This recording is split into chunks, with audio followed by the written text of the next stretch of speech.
We know the Bombers only have the 2 wins for the year. One who has probably avoided scrutiny is Richmond. They too only have the 2 wins for the year. And if it stays on that current trajectory, then Adem Yze will have overseen the worst 2 seasons of the Richmond Football Club in VFL, AFL history. 2 wins in 2024, on track for just the 2 wins in 2026. And the real indictment, I think, around Richmond at the moment, Richo and Shawry, is that inability to score. They're averaging 64 points a game this year.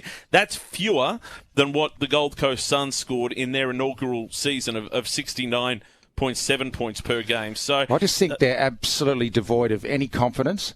They can't maintain possession of the ball. They're just fumbling, and they're just rock bottom with their confidence now. So they've lost about 140 more games through injury than any other club. They've just got to get the right fitness guy, get everyone out there for round 1 next year. And by this time next year, if you're not seeing improvement, then I guess, the pressure comes. Pressure comes then. So do the injuries, in your opinion, then, by Adem Yze that extra time, that it's harder to make the judgment on 2026 because of the immense injury toll that they have had? Well, you get no continuity at training either. You can't train your game plan. It's just been a disaster. I'm with him. I think you've got to give the bloke a bit of time. And that time started with him coming into a club that lost 1,500 games of premiership material as such, because they went through that great time. So it's so hard for a player. I don't care. Never seen a good side if they didn't have the cattle. And you can't. Richmond fans are saying they can't see a game plan, but they're not maintaining possession for long enough to see anything. They just turn it over and fundamentally... Well, they've made a move in the fitness department, in the high-performance department, because they had to. Yeah. Because they had to. Because this is not the first season. No. I mean, Adem Yze's first season in charge, I think, was the same in terms of the injuries that he was overseeing. So it's 140 more games than anyone else. And then they're looking at, losing more senior players, like Nathan Broad. He'll go, to WA? That's the talk. Toby Nankervis, what happens with him? I don't know. If you're a Richmond fan, if you're a Richmond fan, and I know you've been saying this year, keep the faith. There's some good young players coming up. This person looks a player. That person looks a player. But are you losing some of that at the moment? No, I'm not, because I want to see everyone fit and ready round 1 next year. And if not seeing something by this time next year, then yes. I think there's 12 months in this. Another 12 months. There's an old saying, Shane, you can't make strawberry jam out of pig manure. Yeah.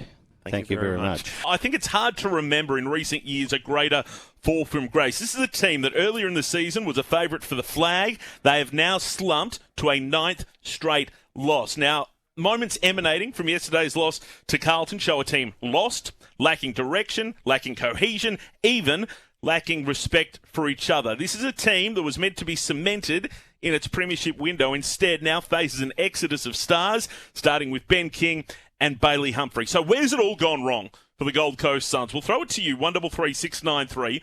Want your view. Christian Petrarca hasn't had the influence they desired. Jamara Ugle-Hagan has managed just 3 games for the year. 133693. You would think after 9 straight losses, it'd be hard to find a positive spin, but have a listen to Damien Hardwick post-game yesterday. These 9 games might be the most important in our club's history. People sit there and go, what are you talking about? Well, I've been in situations before where situations like this have occurred and you get the greatest growth from your darkest times. So we're learning things along the way. And at the end of the day, success isn't linear, but it might be the thing that actually sparks us into something pretty special. So Dimmer there alluding to Richmond when he started losing 9 games in a row to start 2010. They would ultimately win a premiership 7 years later. I would suggest that the Gold Coast Suns aren't looking to win a premiership in 7 years' time. They would have expected it a hell of a lot sooner. And different list profile, right, Richo? Richmond had got rid of all their experience. So they got rid of Nathan Brown, Joel Bowden, Kane Johnson, myself. It was youth. They stripped it right back to the bone. So it's not really comparable, because Richmond were rock bottom at that point, and they finished last the year before. It was a disaster right from the start this year when Matt Rowell got injured in the State of Origin game. He's never got up and going since then. His ball handling's been down. The ruck rule ruined Jared Witts. Jared Witts was one of the best ruckmen in the comp last year. The ruck rules basically ruined his career. So there's 2 things. They were so good, Witts and Rowell, last year. What about Christian Petrarca? Because you mentioned, Shane, that he hasn't had the impact that we all thought he was going to have. He was, though, at one point, I think, the highest-rated player in the competition early days. So he started well. But that's the case for the team generally, isn't it? Yeah. So what's the shift? I think, we've spoken a lot about the demeanour of Damien Hardwick and him appearing to be more angry. I know that's what you've referenced, Shorey. Yep. The altercation on the field between Leo Lombard and Christian Petrarca seemed to be a display of those tensions. I don't think it's a great look. I think it happens. Yep.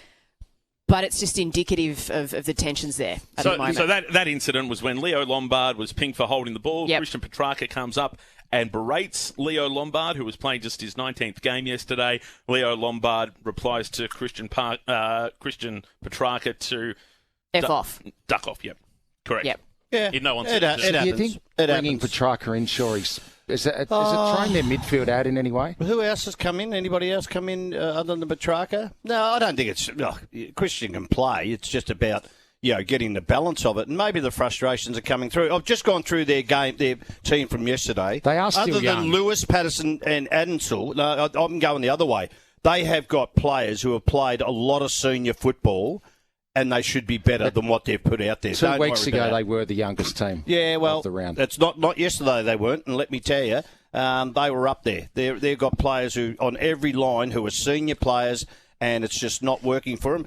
A lot of cop-out, a lot of excuses for stuff that hasn't worked. I agree with you. The Richmond thing was totally different. The Gold Coast Suns, there is probably as lower an ebb as in what they've achieved this year than any other side in the competition. You could go to Western if you wanted to, but that's a different thing. So what is the issue, though, with the Gold Coast Suns? Because you look at this list and you go back to the start of the year, they were a premiership favourite. They won a final last year, playing in their first final series. It has quite literally dropped off a cliff. There are mumblings that there are infighting with the coach, infighting amongst players. You could argue that that's what we saw between Petrarca and Lombard yesterday. There are players not happy there. I would then argue if they were winning and were in that finals round premiership window, Ben King would potentially stay for another 2 years instead of being strongly linked to Hawthorn. I mean, this has massive ramifications for a team that really hasn't put all its credentials on the table, because if they are falling out of that premiership window, there's going to be a number of players, not just Ben King and Bailey Humphrey, wanting to jump ship.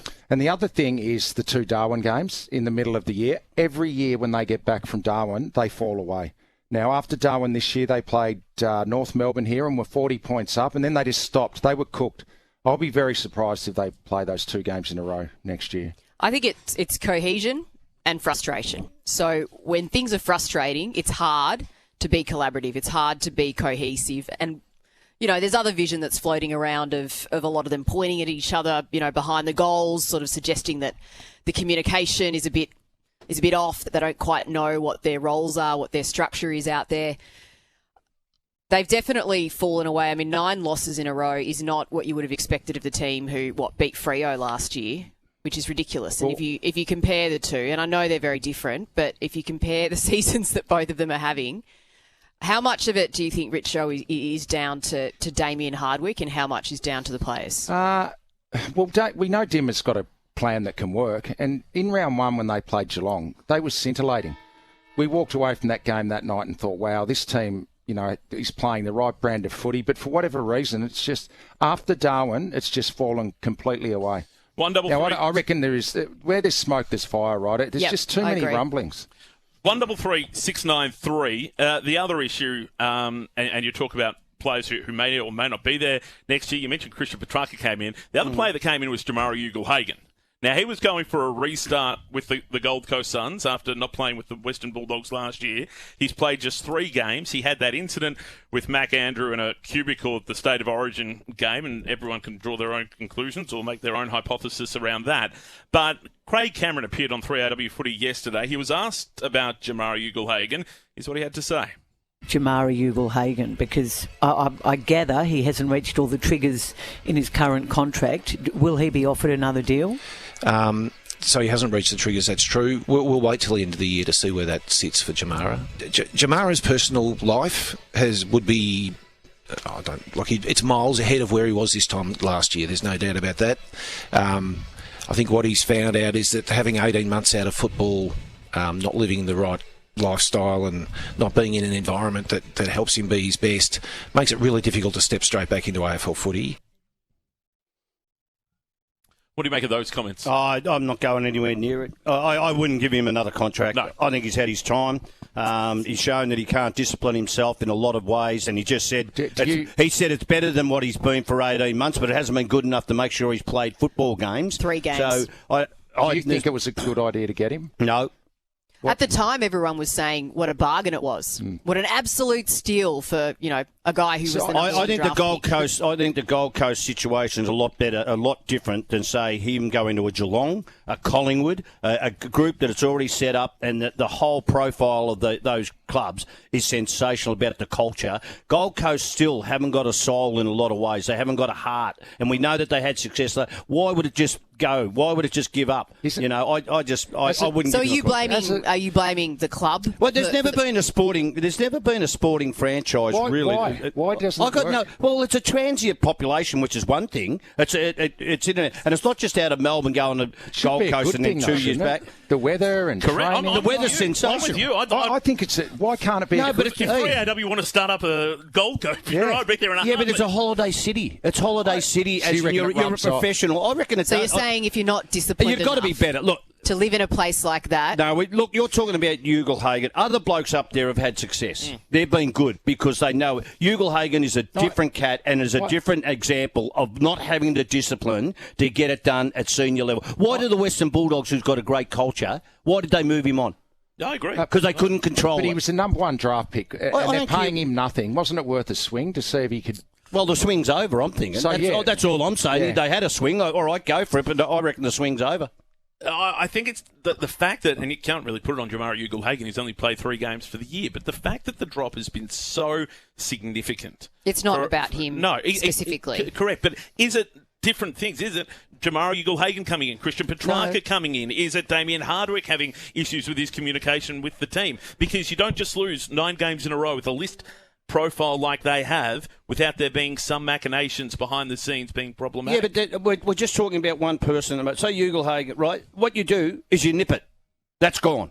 There's no problem. You don't have to put any time into what you might off the field, where he might be taking up a lot of time of everybody doing the development stuff and whatever, and it's not work. Nip that in the bud. Then you can go somewhere else and try and fill that role. Well, I reckon most of these blokes are probably working their butt off, but it's not happening. I think it was worth a go for 1 year. I didn't say that. Yeah. I said now. Yeah. I said nip it.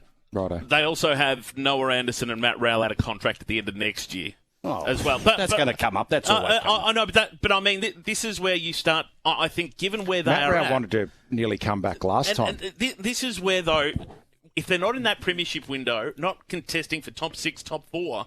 If you are a player like a Matt Rowell or Noah Anderson, you go, well, hold on. If I'm not going to get success here... Or Ben King. And Ben King... Yeah, but that's free agency. That's free agency. We know that's going to happen. Yeah, we do, but... Yeah, but if you're a good club and you're going somewhere, you don't... Well, you're answering the question. You've just answered the question right there. So I would say... If the Gold Coast Suns were competing for top 4 this year, Ben King signs on for another 2 years. He might. Yeah. He might. You think because they've fallen away, he's changed his mind? Absolutely. Yeah.